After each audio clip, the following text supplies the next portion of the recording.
You have a Communist Party of China that is an heir to the Stalin's China. Is at stake in this upcoming election. Just very quickly, we've seen a real failure of leadership here at home and abroad by the current administration. Të nderuar miqmëruara, kanë vazhduar diskutimet për atë që u quajt marrëveshje, agreement midis Serbisë dhe Kosovës, por në fakt kanë qenë dy letra, letter of intent, një e firmosur nga Vučić dhe një e firmosur nga Hoti, madje pa e ditur se kush kanë qenë termat e kësaj marrëveshje të madhe, të cilën e quajtën historike. Përmes medias huaj në Washington, me Zoom ka pasur një takim me Fran Nozin, ish drejtori i parë i Sorosit në Tiranë, i cili për 25 vite ka kaluar në Ballkan, njihet nga administrata amerikane, drejton një institut tek Arizona University, tek McCain Institute, dhe ai për herë të parë thotë që Rama person non grata në Kosovë, pikërisht për idenë e coptimin e trojve të Kosovës, dhe sipas Fronazit, Rama ka ndruar dhe ka shpresuar për një çmim Nobel bashkë me Vučić. Të dëgjojmë se ç'thot thot Grinell, ambasadori, i cili nuk shqipton dot edhe mini Schengen, por thot mini Shenzhen. Pastaj të ndjekim pikërisht bisedën që pasëm me Fronazin. Dhe ekzistues si CEFTA, RCC, apo iniciativa të reja si mini Schengen. Which was that this was a historic agreement to normalize the region. He talked about the mini Schengen zone. He talked about the mini Schengen zone. Really good question. So, I think he was, because he was actually, he was involved in the initial discussion between Vučić, and he went to Belgrade and they had discussions, and there was, and he was trying to become sort of the voice, a reason for the region, saying that, we can find some kind of agreement. And one of the agreements obviously was there with Vučić and Hashim Thaçi. By the way, that's the only person that Eddie Rama has in Kosovo that's willing to talk to him. The other parties refused to speak to Eddie Rama. In fact, Eddie Rama was almost voted as persona non grata because of positions that he took without asking the Kosovars. So there is actually ample evidence that he was involved and backed away and then let Thaçi and Vučić run with it. So short answer is yes, he was definitely, in my opinion, involved. I also spoke to some of the people that were on the inside. Like most Balkan leaders, they thought this might lead to a Nobel Peace Prize, which is not unusual. Everybody thinks they're going to get the Nobel Peace Prize. And this is where I go back to what I said earlier. It's the first time that since the fall of communism that you have an Albanian leader critical of the US, which is very unusual for the Albanians. It was a taboo to say anything bad about the Americans. Well, now, when you say Shenzhen, do you think Shenzhen as in China's province, or Schengen like in Europe? Because we couldn't figure it out. Europe.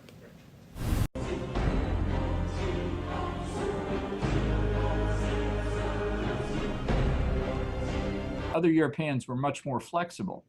So that's really why I made my statement that if the two parties agreed to land swaps, we weren't going to object to it. And really, who else in Europe would?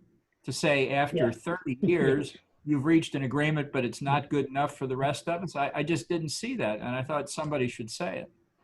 The Albanian Serbia said today to local reporters that, I can read their quote, "We have made a bilateral agreement with the US, not Kosovo." Can you clarify what that means? Historic agreement to normalize the region. He talked about the mini Schengen zone, which is now going to be an economic region. So, agreement. Did they sign an agreement with each other, or did they sign an agreement with the United States? They signed an agreement to work with each other. they didn't. They did not sign with the United States. We're not a signature. President Trump signed something. We watched him. Yeah, correct. What did he sign? What did he sign? He signed a, how would you describe it, basically a letter acknowledging that they are going to work together and do this agreement. Maybe it's easiest to ask this way. Can you just lay out very specifically what each gentleman signed today? What was that? They both signed agreements to work together to normalize their economic and commerce relationship. The agreements are not the same, right? For They both are sides. 99.9% the same, but of course there's one point that's different at the very bottom. Together very quickly, and both Belgrade and Serbia didn't really see the terms of the agreement until they got to Washington. When they did get to Washington, D.C., they found that it listed everything there from, building of railways, building highways between Belgrade and Pristina, to having flights between Belgrade and Pristina, which ironically, Serbia does not recognize Kosovo's passports. I don't know how that's going to work. And then they included the rights of homosexuals. They included not to recognize Hezbollah, to make sure not to work with anything that's 5G or China related. And the last but not last piece was that Kosovo and Israel would recognize it. So it was a very unusual agreement, and it was only between Belgrade and Pristina with no enforcement mechanisms. And when both Belgrade and Pristina left Washington, D.C. on September 15th, the way after the agreement, Trump and his administration sold it as a great victory for their constituents, especially in the states where you have a Jewish community, Florida for that matter, Pennsylvania. We're saying here's another Muslim state, meaning Kosovo, who's just recognized Israel and is willing to move its embassy to Jerusalem, which is a great thing for Kosovo that Israel recognized.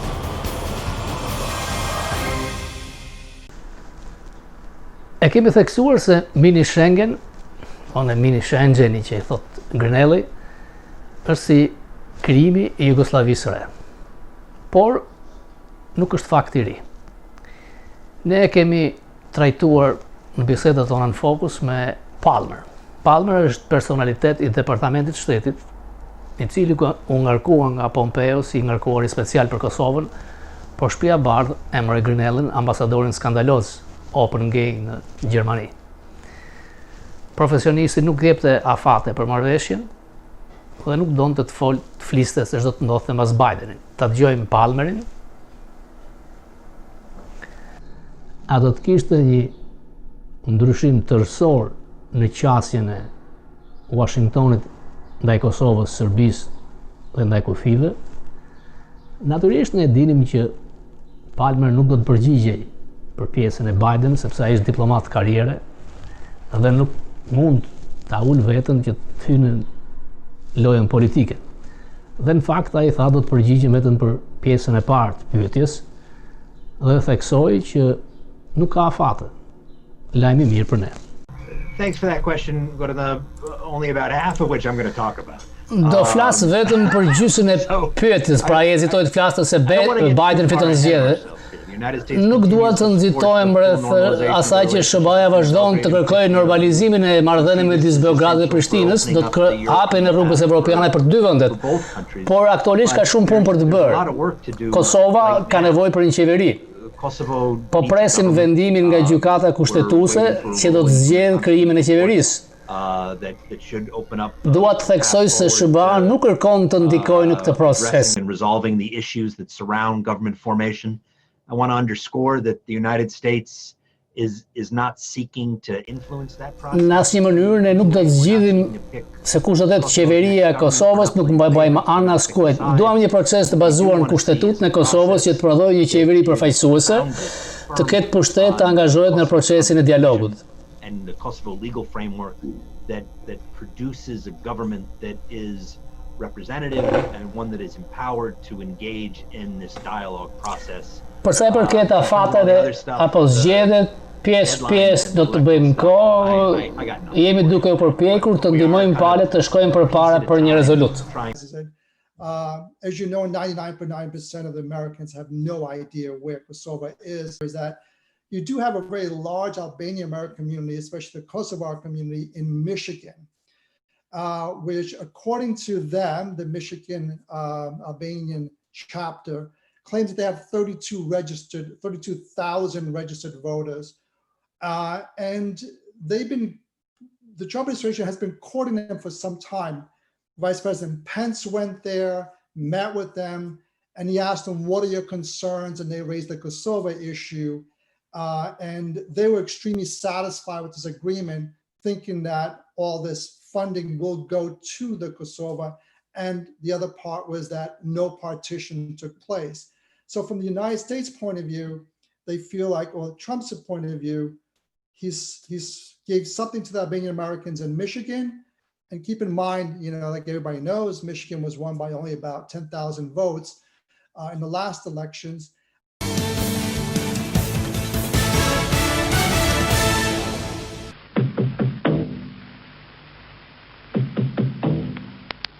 This is the story of a coward and a commander. The coward Trump dodged the draft. Jim Mattis led American troops for 40 years.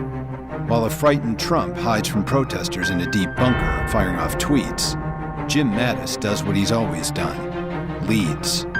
While Donald Trump angrily attacks, General Mattis's words deserve to be heard by every American. Donald Trump is the first president in my lifetime who does not try to unite the American people, does not even pretend to try. Instead, he tries to divide us. We know that we are better than the abuse of executive authority. We must reject and hold accountable those in office who would make a mockery of our Constitution. Militarizing our response, as we witnessed in Washington, D.C., sets up a conflict, a false conflict, between the military and civilian society. It erodes the moral ground that ensures a trusted bond between men and women in uniform and the society they are sworn to protect. Who do you trust, the coward or the commander? The Lincoln Project is responsible for the content of this advertisement.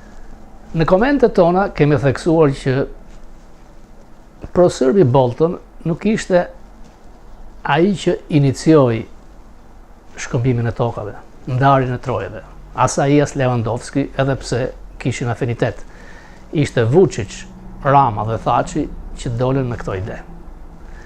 Të dëgjojmë dy komente të bëra 2 vjet dhe 1 vit më parë, pikërisht se ç'po ndodhte në këtë skandal nga vetë shqiptarët për të dhënë troje Kosovës, Serbisë, por dhe rolin e ambasadorit Grinell, i cili u zumat pikërisht nga trysnia e madhe e shqiptarëve në Michigan, duke i luajtur me idenë që shqiptarët kanë vota atje, janë rreth 50.000, 32.000 deri në 50.000 të regjistruar. Dihet që Michigani u fitua me 7.000 deri në 10.000 vota herën e fundit nga. Dhe kjo ndaloi dhënien e trojeve, por kjo nuk ka marrë fund se mbas zgjedhjeve çdo gjë mund të ngjas. Ta dëgjojmë edhe një herë. MCN, get connected. MCN, get connected.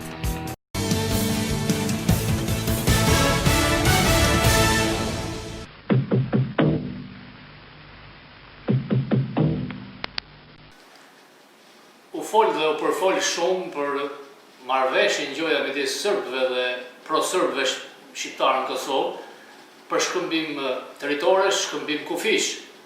Në fakt ishte dhe është një mashtrim, sepse në Washington, në një takim fetar që quhet Mëngjesi i Lutjeve, ishin presidenti i Kosovës Thaçi dhe presidenti i Shqipërisë Meta, por asnjëri prej tyre nuk pati takim në departament shtetit dhe as nuk diskutohet në shtëpinë e bardhë. Dihet që në shtëpinë e bardhë është pro-Serbi Bolton.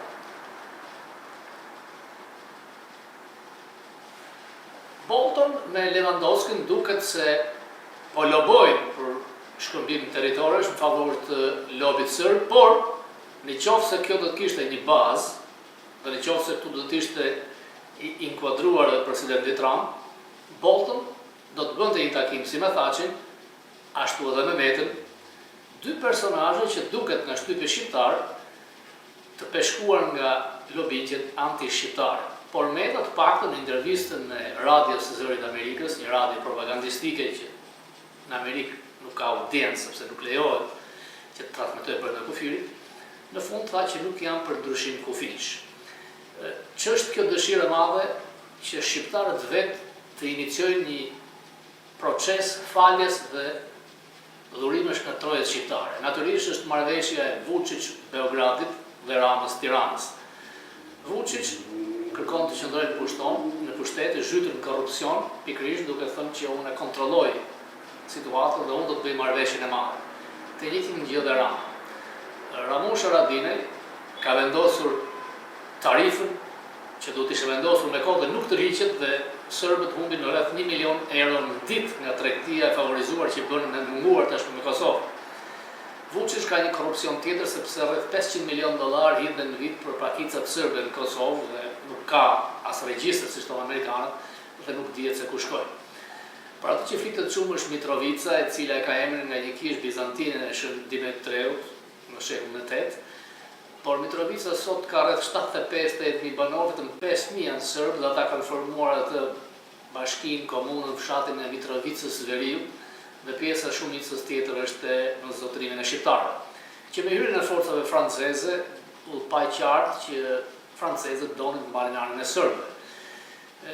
Shqipëria ka Amerikën, ka njojën e saj, ka njojën e Gjermanisë, Anglisë, vendeve perëndimore të Europës, natyrisht janë Spanja, Rumania, disa vende që kanë probleme me nacionalitetet që nuk e njohin. Por kjo nuk do të thotë as pak që proserbët e Shqipërisë, të Kosovës, dalin kaq hapur në një teori që do të sillte nepërsi Shorës, sepse kështu shqiptohet jo Soros, nëse duam ta shqiptojmë siç është në hungarisht për ç'i futin Shorës, i cili kërkon pikërisht Treçën dhe Mitrovicën, ku si Gjela që ka mbajtur një qendrim të qartë në Shqipëri vetmi, edhe Berisha gjithashtu, thotë që 25% e GDP-s Kosovës është pikërisht në Mitrovicë dhe në Treçë. Kryetari i parë i bashkisë Mitrovicës ka qenë Xhafer Deva, kjo figurë e madhe nacionaliste shqiptare, i cili themeloi dhe lidhjen e dytë Prizrenit asë kohe, dhe më vonë do të bënte lidhjen e tretë Prizrenit mbas ardhjes komuniste dhe rezistencës ndaj tyre në 44. Por dhe në kohën e Gjermanisë, pra në kohën e Wehrmachtit, gjermanët patën një status special për Mitrovicën, ku kryetari ishte shqiptar, nën kryetari ishte serb, dhe mbajtën një ekuilibër për mos përplasje midis shqiptarëve dhe serbëve. Kam folur disa herë për ambasadorin Grinell, i cili krijoi shumë probleme në Gjermani. Grinell çuditërisht pozicionohet si konservator kur është ambasadori mbase i parë Open Gay, shumë aktiv në Fox News dhe me lidhje me fëmijët e presidentit Trump. Aq sa ai e mbroi dhe provizorisht si drejtorin e kundërzbulimit amerikan, dhe ai shërbeu Trump. Dhe shërbeu shumë mirë. Në fakt u krijua ideja sikur Grinell ishte pikërisht për të krijuar një fitore në diplomaci për Trump, mbase paqja Serbi-Kosovë do t'i jepte mundësinë e një çmimi Nobel, koha heci, nuk ka, dhe tani duhet një fitore përpara zgjedhjeve. Ideja ishte se do të merrnin kufi, do të ndrojnë troje. Dhe kjo ide mbështete nga Grinell, po jo nga Palmer, pra nga Departamenti i Shtetit. Kemi dy temëruar special, një nga Trump, Grinell, Open Gay, dhe Palmer nga Pompeo, diplomat, profesionist, karrierë, shkrimtar, njëri me personalitet dhe me reputacion shumë të madh në Washington. Ai nuk do të jetë në takim. Shqiptarët reaguan.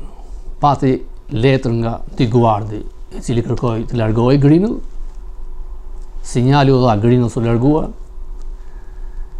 Këshilli Shqiptar Amerikan, Haxhi Dauti, dhe ai pa të shkruar një letër për Trump, natyrisht që mbaset e Trump nuk arrin për tek stafi i tij pa diskutim. Por shqiptarët e Michiganit siç e kam theksuar disa herë, duke pasur 55.000 vota në Michigan, një shtet që ai fitoi me 7.000 përpara 3 vjetëve, republikanët atje në një takim me Pence kërkuan që të mos ketë marrje trojesh nga Kosova, ndryshe votat e shqiptarëve të shkojnë për Biden. Pence premtoi që shqetësimin do t'ja kaloj Trump dhe një javë mbas shqiptarët e Michiganit patën një lidhje për me Zoomin me drejtoreshën e Ballkanit në Këshillin e Sigurisë Kombëtare, e cila është njëri i besuar dhe emëruar nga Grinu, dhe ajo ka thënë që nuk do të ketë prekje kufish. Deklarata që Grinu do të bënte që do të jemi vetëm në ekonomi dhe zgjidhjen politike do ta bëjë Europa është pozitive, por mund të jetë dhe vënë në gjumë. MCN, get connected. In the early hours before D-Day, General Dwight D. Eisenhower prepared an announcement that, thankfully, he never had to make. Our landings in the Normandy area have failed to gain a foothold, and I have withdrawn the troops. Great leaders prepare for every eventuality. They hope for the best, but they prepare for the worst. The troops did all that bravery and devotion to duty could do. And if any blame or fault attaches to the attempt, it is mine alone. Today, America faces new crises with new leaders. You did disband the White House Pandemic Office. I didn't do it. We have a group of people. Yeah, no, I don't take responsibility at all. Janë botuar disa libra në kohën e fundit që po sulmojnë shumë karakterin e presidentit Trump, pikërisht gjatë fushatës, e cila nuk e ka fuqi në fushatave të kaluara. Mbas librit Bolton, edhe McCaster ishte këshilltari i sigurisë kombëtare para Boltonit, ka botuar librin e tij, dhe në intervistën e fundit tha që është gabim fatal nëse Trump mendon që Putin është miku i tij. Sipas McCasterit, Putin është gënjeshtari më i madh në botë për sa i përket politikanëve. Ndërkohë, ish avokati i tij, i cili ka përfituar një liri me kusht prej Covidit, ka botuar një libër tjetër dhe e sulmon duke nxjerrë si racist Trump, ndërkohë që shkatrimtare ka qenë mbesa e tij, duke dhënë fakte që ka krijuar një përshtjellim tek votuesit. Natyrisht që përplasja Trump-Biden po i vjen fundit saj dhe librat nga personalitetet amerikan natyrisht do të ndikojnë tek votuesit. U tha që pse Bolton nuk shkoi të depononte në hearing Senat, por ai tha që në intervistën që më pat dhënë që më mirë çështjen t'i afroj votuesve, popullit amerikan, se sa Senatet, ku dihet që ishte partizan dhe nuk kishte asnjë zgjidhje. Në librin e tij ai shkruan për shumë telefonata që Trump ka bërë me lider botëror dhe sipas protokollit këshilltari i sigurisë kombëtare duhet të jetë pranë tij. Ai thotë që Erdogan kur flet me Trump vërtet dhe flet sa të kujton duçën te balkoni në Rom. Me liderin kinez, Trump ka qenë me superlativa, ti je drejtuesi më i madh kinez i të gjitha kohërave. Me Putinin gjithashtu shumë i dobët. Në takimin kokë në kokë më shumë ka folur Putin se ai. Në telefonata të tjera del qartë dhe pasqyrohet që Trump nuk është si një president normal amerikan, aq më pak konservator, por siç thotë Bolton në librin e tij, ishte ai që u votua nga amerikanët dhe jo unë. Vendime duhet i merrte ai.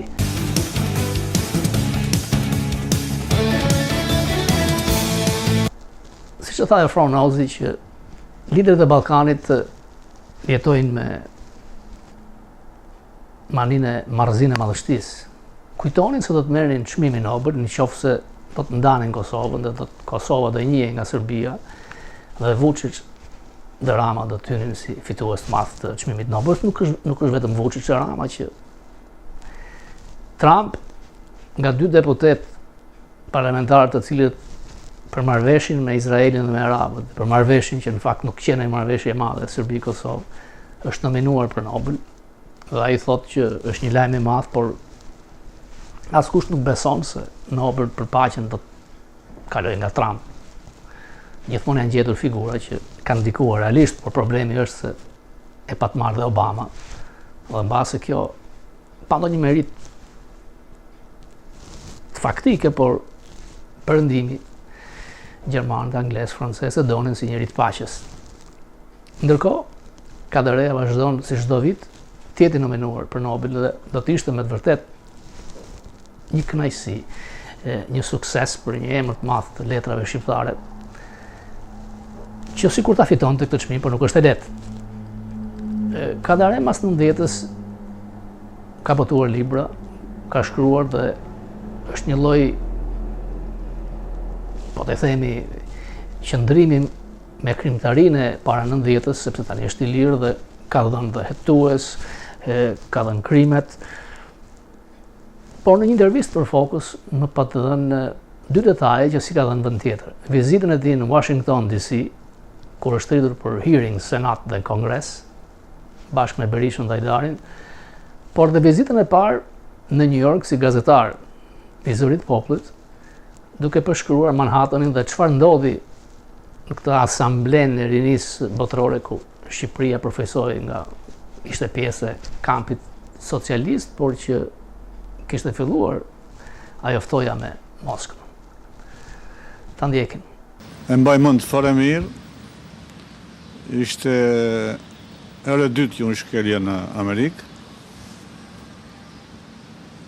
Kur më ftuan e prita aftesën me kënaqësi dhe me kurajtje, sepse më thanë që Kongresi Amerikan dëshiroi të dëgjoj nga ju një dëshmi për Shqipërinë. Dhe do të vinë dhe nga Shqipëria, më thanë. Nuk e dija kush do të vinte ende, dhe atje kur arrita mora vesh që ishte Azem Hajdari me Sali Berishën. Kështu pra kemi qenë në Kongres, jo vetëm në Kongres, por kemi qenë në Departamentin e Shtetit, dhe janë bërë disa biseda, rjesht njëra pas tjetrës, ishin shumë interesante. Ata 2 përfaqësonin natyrisht partinë që përpiqej të merrte pushtetin, opozitën, si thuash. Unë isha një shkrimtar, thjesht që dije botërisht që përkraja këtë opozit, por që sidoqoftë nuk bëja pjesë në të, si thuash, në mënyrë nominalisht. Kjo ishte.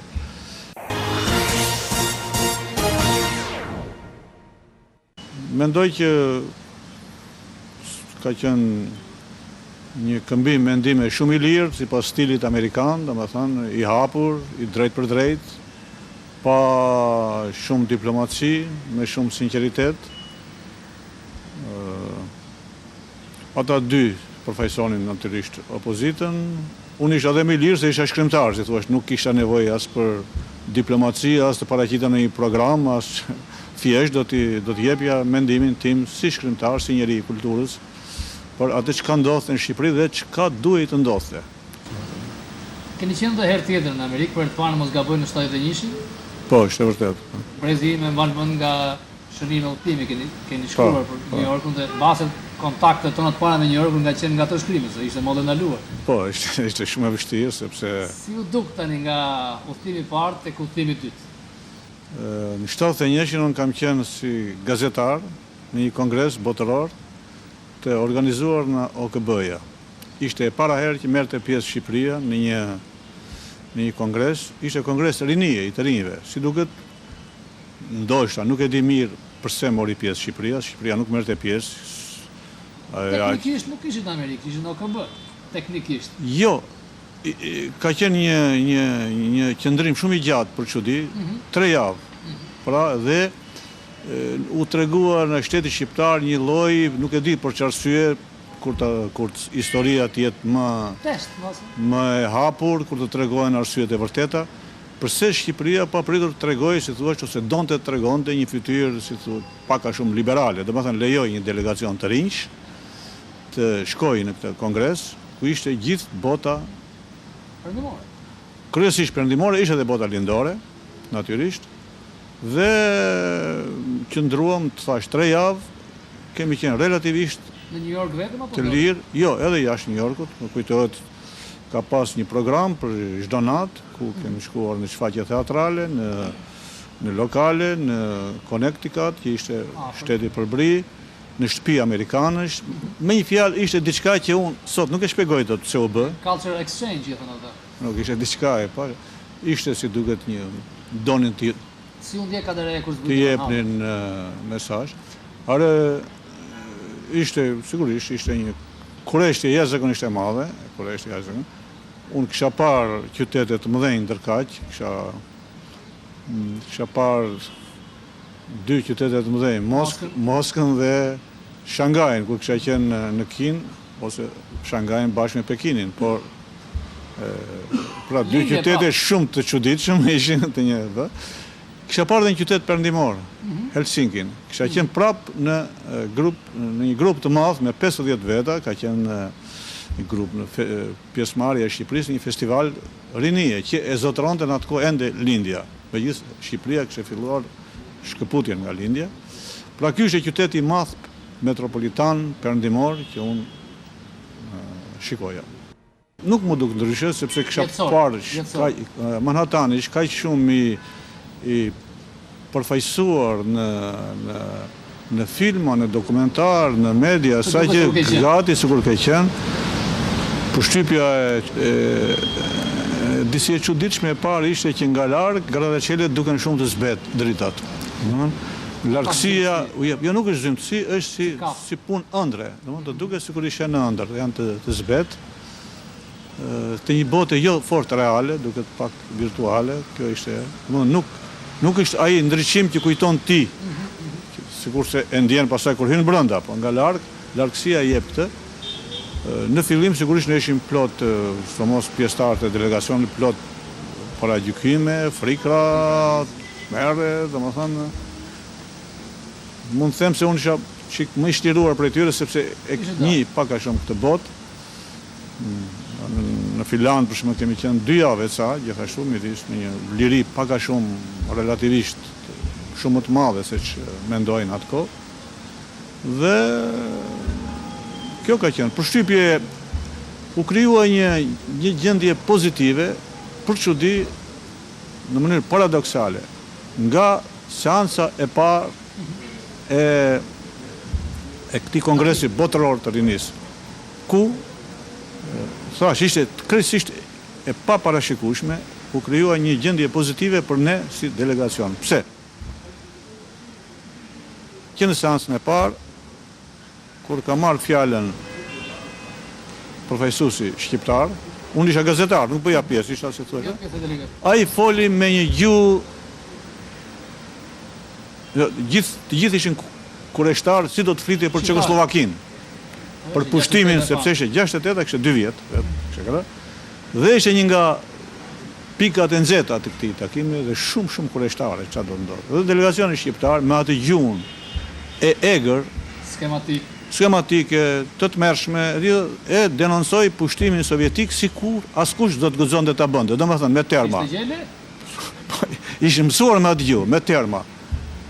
Fashist, imperialist, barbar, superfuqi, shtypi lirinë e popullit çek, e shkeli me këmbë të gjitha domethënë çka përdorej për imperializmin gjatë. Kjo tash i bëri një gjë e habitshme, sepse ç'është ky denoncim kinse në emër të lirisë, që ne mbronim shtypjen e popullit çekoslovak, por me atë gjuhë domethënë që kërkushi nuk mund ta përdorte sepse nuk lejonte diplomacia. Kjo krijoi një çudi në sallë, edhe një heshtje.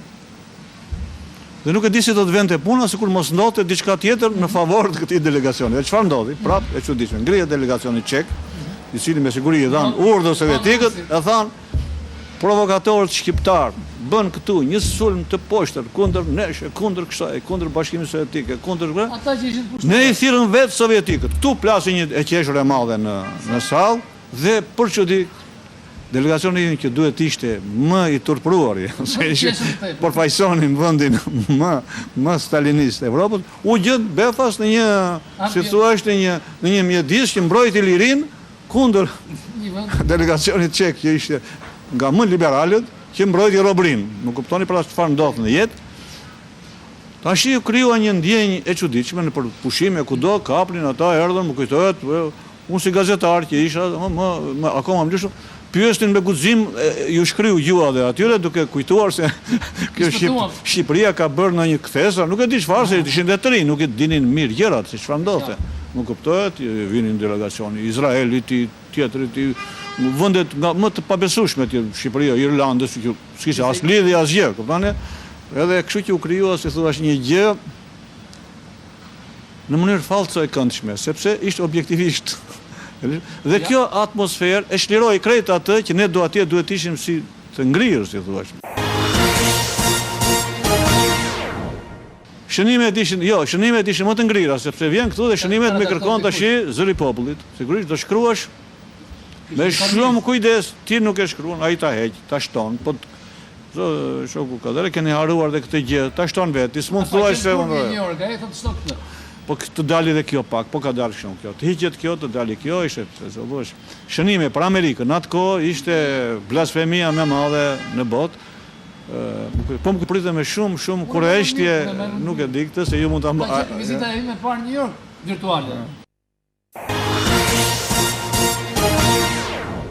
Ato janë të mangëta sigurisht, janë të sunguara, janë të deformuara nga ajo fryme asaj kohe që edhe doja nuk të lejonte.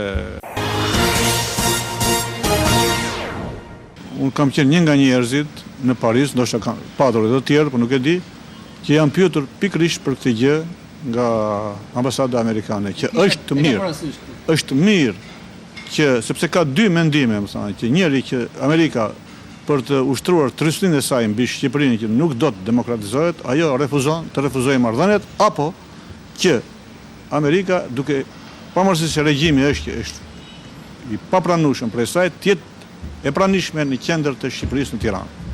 Ka dy mendime të kundërta, këto ditë njëri do të fitojë. Do të doni mendimin tim. Unë në mënyrë fare të siç e mendoja, sinqert, ja thash mendimin tim, thash stili amerikanë për fat të mirë, kryesisht i drejt për drejt, do thash mendimi im është ky i dyti që prania amerikane është shumë më fuqishme, do lozë një rol kolosal se sa ajo përfundimi teorik se ata s'po vinë nga për besime të tjera. Kjo është një gjë që duhet ta mendosh. Kurse prania amerikane, flamuri amerikan i ngritur në qendër Tiranës do ta shkurajoj ata erdhën, do thotë. Kurajoj në fundit që i ka mbetur diktaturës shqiptare dhe do të inkurajoj tërë forcat demokratike. Dhe pas disa ditësh, unë u gëzova kur pash në lajme që kështu vendos. Edhe herë pra ju kujtoj që ato që tha Nazi, Frau Nazi, që Rama ndronte dhe shpresonte të merrte çmimin Nobel, ndaj ishte i gatshëm të jepte trojët e Kosovës. Javën tjetër do të kem pikërisht veçantën me ish sekretaren e shtetit Hillary Clinton dhe këshilltarin e sigurisë kombëtare. Rreziku madhor i SBA-s sot është Kina. Një luftë e re e ftohtë duket se po nis. Pompeo ka qenë shumë agresiv ndaj Kinës që kontrollohet nga Partia Komuniste. Në takimin virtual të OKB-s, Trump është përplasur me presidentin kinez. Trump ka qenë i drejt për drejt, sharës kinezit diplomatik. Kina po rrit arsenalin ushtarak dhe dëshirën për hegemoni. Xi Jinping, mbas Mao Zedongit, është lideri më i pushtetshëm kinez, i cili nuk synon vetëm hegemoninë në rajon Azi, por me kredite shumëta që ka dhënë në Afrikë, kudo me 5G që po hyn në Europë, kërkon të jetë me të vërtet një superfuqi. GDP-ja është ende larg SBA-s, por në qoftë se bëjmë një krahasim midis ish superfuqisë Bashkimit Sovjetik dhe Amerikës dhe sot Kinës me Amerikën, ka ndryshim të madh sepse Bashkimi Sovjetik erdhi u atrofizua nga klasa dirigjente e rrjedhur, por dhe nga teknologjia e vjetruar shumë brapa asaj amerikane. Kina është ndryshe. Teknologjia thuajse po e kalon në disa raste, siç është 5G-ja, në kompjutra, në raketa, në pajisjet e reja ushtarake, natyrisht duke u bazuar tek vjedhja pronës intelektuale dhe me një kosto shumë të vogël se amerikanët. Një problem i madh për amerikanët janë Instituti Konfucius. Janë miliarda dollar që investohen në Amerikë. Në çdo universitet amerikan ka një dek të këtij instituti me mira studentë kinezë që të paktën 10% e tyre do të jenë spion të inteligjencës kineze dhe në degë si inxhinieri, kompjuter, matematik, 90%, 85% nuk janë studentë amerikanë, por janë pikërisht ata që vinë nga Kina dhe kthehen duke vjedhur teknologjinë dhe duke qenë konkurrues me çmime më të ulta. Apo lind një superfuqi e re pra Kina dhe a do të jetë fituese SBA ndaj sfidantit të Kinës, siç ishte në luftën e ftohtë ndaj Bashkimit Sovjetik? Përplasja sapo ka filluar. Zgjedhjet janë përcaktuese. Në SBA zgjedhjet janë kthyer më shumë rracore. Trump që kërkon votuesit e bardhë për të mbajtur rendin duke mbështetur policinë, e majta e tejskajshme liberale kërkon votat e zezakëve dhe të latinëve. Deri tani me polle Biden është përpara, po duhet të jetë minimumi 6% deri në 7% nëse do të dojë të fitojë, sepse këtu votohet për elektor. Nuk kanë ngelur dhe shumë kohë, fushata nuk është siç ka qenë. Demokratët kanë Biden deri tani mbi $100 milion më shumë se sa Trump. Duket se Biden mund të jetë fitues. Por votuesi është i zgjuar. Nëse Biden do të jetë president, Senati duhet të kalojë nga republikanët për të mos lënë një monopol.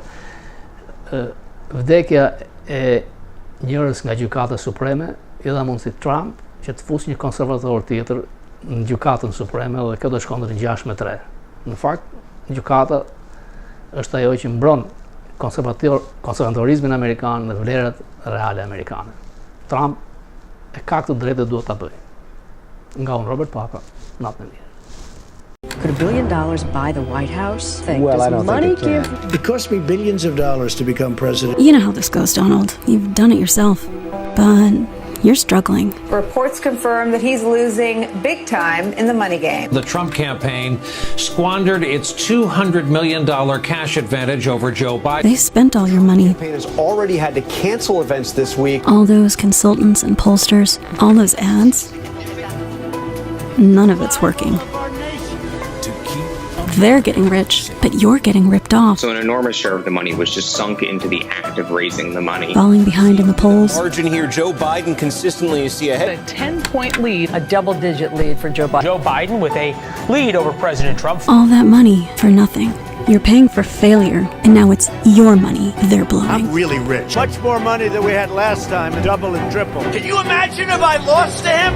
The Lincoln Project is responsible for the content of this advertising.